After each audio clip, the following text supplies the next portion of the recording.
Saya sedang meneliti apakah beliau ini sesuai dengan hadis-hadis Rasulullah. Beberapa hal sudah sesuai dengan hadis Rasulullah SAW. Ya, namanya Muhammad, ayahnya Abdul Karim, bukan Abdullah ya. Muhammad Qasim bin Abdul Karim. Dia lahir di Pakistan. Dan beliau ini profilnya Muhammad Qasim bin Abdul Karim, namanya Muhammad Qasim, lahir di Lahore, Pakistan, tanggal 5 Juli 1976. Berarti satu usia dengan saya, 45 tahun.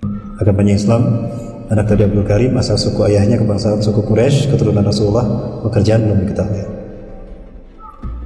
Ya, Muhammad Qasim adalah tokoh media sosial yang menyebarkan mimpi pada tahun 2014. Pada tahun 2015 adalah awal pertama menyebarkan mimpi secara terbuka di publik. Muhammad Qasim mengaku bahwa dia tidak mengikuti kelompok atau organisasi apapun.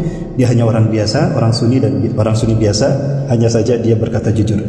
Muhammad Qasim mengaku telah banyak melihat dan dalam mimpi tentang Islam dan umat Islam akan bangkit lagi di seluruh dunia, di mana Muhammad Qasim mengaku telah melihat keadaan Pakistan, tentara Pakistan Perang Dunia Ketiga, Timur Tengah adalah tempat medan Perang Dunia Ketiga.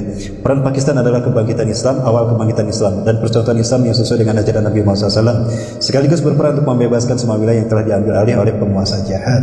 Ya, Bapak Ibu, saya dimintai pendapat oleh seseorang tentang Muhammad Qasim, Bapak Ibu. Sampai-sampai saya dimasukkan ke dalam grup kelompok ini yang mereka mengklaim Muhammad Qasim ini Imam Mahdi. Muhammad Qasim ini Imam Mahdi. Kalau Muhammad Qasim ini Imam Mahdi, berarti Imam Mahdi sudah ada, berarti Islam sebentar lagi zahir. Memang kalau melihat situasi dan kondisi sesuai dengan hadis Rasulullah, sesuai dengan tanda-tanda kemunculan Imam Mahdi akan datang. Namun saya tidak bisa mengklaim kalau beliau Imam Mahdi. Kenapa demikian? Rasulullah diakui sebagai Nabi dan Rasul setelah diutus Allah, kan? Betapapun ciri-cirinya sudah ada sebelum beliau diutus Allah. Betul? Apakah langsung orang mengatakan tidak percaya pada Muhammad Nabi, kafir kamu? Padahal Rasulullah belum diutus. Nah, sekarang orang ramai mengatakan Muhammad Qasim Imam Mahdi, bahkan ustaz-ustaz yang menolaknya pun ditinggalkan, disesatkan. Subhanallah. Berhasil mereka dipecah belah. Nah, tunggu nanti Allah membaiatnya di Ka'bah, di dekat Ka'bah. Nah, saat itu wajib kita mengimaninya, berbaiat padanya. Boleh saat itu mengkafirkan dan memurtadkan. Maksudnya memurtadkan seseorang, maksudnya mengatakan seseorang sesat kalau tidak berbaiat pada Imam Mahdi, karena sudah jelas hadis-hadisnya. Walaupun dia sudah mimpi, tapi keseribut. Nah, ini yang saya sayangkan. Sampai saya menyaksikan ya ustadz-ustadz akhir zaman kita dijelek-jelekan hanya karena tidak menerima pemahaman mereka. Ini yang saya sayangkan, bro saya. Teman-teman sekalian, ini saya sekali lagi saya sampaikan ini. Mudah-mudahan ini kabar gembira. Dan kalau Muhammad Qasim ini Imam Mahdi, demi Allah saya akan berbaiat pada beliau. Ya, seperti apa Muhammad Qasim? Merahmati Allah. Ini beberapa hal yang sudah saya catat terkait dengan Muhammad Qasim. Ini adalah orang yang bermimpi seperti mimpinya Muhammad Qasim, dan dialah membenarkan Muhammad Qasim dengan mimpi-mimpinya.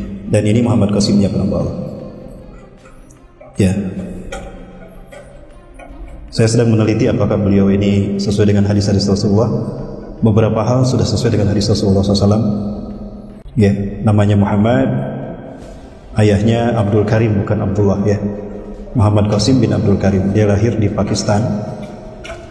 Dan beliau ini profilnya Muhammad Qasim bin Abdul Karim, namanya Muhammad Qasim, lahir di Lahore, Pakistan, tanggal 5 Juli 1976. Berarti satu usia dengan saya, 45 tahun. Agamanya Islam, anak dari Abdul Karim, asal suku ayahnya kebangsaan suku Quraisy, keturunan Rasulullah, pekerjaan belum diketahui.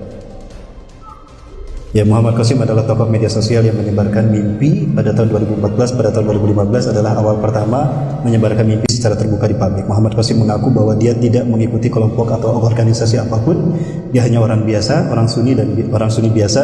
Hanya saja dia berkata jujur. Muhammad Qasim mendapatkan mimpi ilahi di mana Allah SWT dan Nabi Muhammad ada di dalam mimpinya. Allah lebih dari 500 kali, bahkan 800 kali Allah berfirman kepadanya dalam mimpi.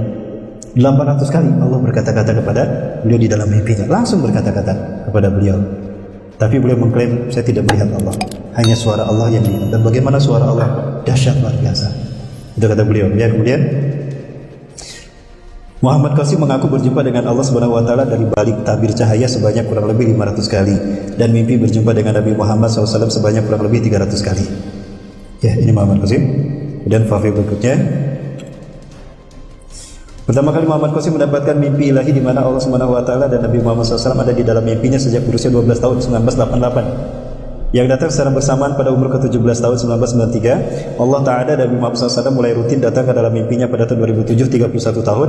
Allah Ta'ala dan Nabi Muhammad mulai mengajari Muhammad Qasim tentang hal yang diperbolehkan dan hal yang dilarang. Sebagian besarnya adalah menghindari segala bentuk syirik. Muhammad Qasim mengaku telah banyak melihat dan dalam mimpi tentang Islam dan umat Islam akan bangkit lagi di seluruh dunia, di mana Muhammad Qasim mengaku telah melihat keadaan Pakistan, tentara Pakistan Perang Dunia Ketiga, Timur Tengah adalah tempat medan Perang Dunia Ketiga. Peran Pakistan adalah kebangkitan Islam, awal kebangkitan Islam dan percontohan Islam yang sesuai dengan ajaran Nabi Muhammad SAW, sekaligus berperan untuk membebaskan semua wilayah yang telah diambil alih oleh penguasa jahat. Ya, Bapak Ibu. Indonesia, Malaysia dan negara Timur Tengah lainnya akan ikut berperan dalam membebaskan wilayah yang hilang dengan cara bergabung dengan bersama Pakistan. India, USA, Amerika Serikat, Israel, dan Rusia memiliki peran dalam Perang Dunia Ketiga sebagai musuh Islam. Dan umat Islam memenangkan pertempuran di Perang Dunia Ketiga sehingga Islam dan kedamaian tersebar seluruh dunia. Muhammad Qasim telah mengaku melihat dalam mimpinya bahwa Al-Masih Dajjal muncul dan menghancurkan kedamaian. Kemudian turunlah Nabi Isa AS untuk mengalahkan Dajjal dan pasukannya. Setelah itu keluarlah Yajuj dan Majuj. Bapak Ibu rahmati Allah, ada kurang lebih 90 mimpinya yang sekarang sudah terbukti. Menurut grup Gaza, Gerakan Akhir Zaman, yang mereka siap berbaiat kepada Muhammad Qasim sebagai Imam Mahdi.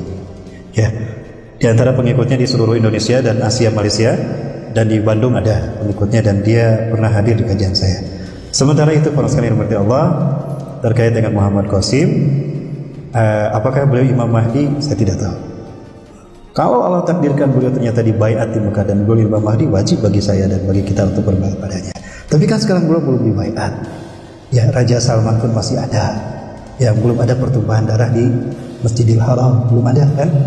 Gara setelah wafatnya Raja Salman atau 3 putra yang mahkota. Dan apakah Raja Salman yang dimaksudkan Rasulullah? Itu pun kita belum tahu.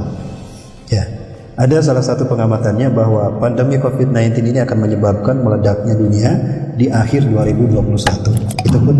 Itu pendapat mereka, pengamatan mereka. Silakan. Ya, kalau tidak salah itu saya dengar itu. Ya, dan kita serahkan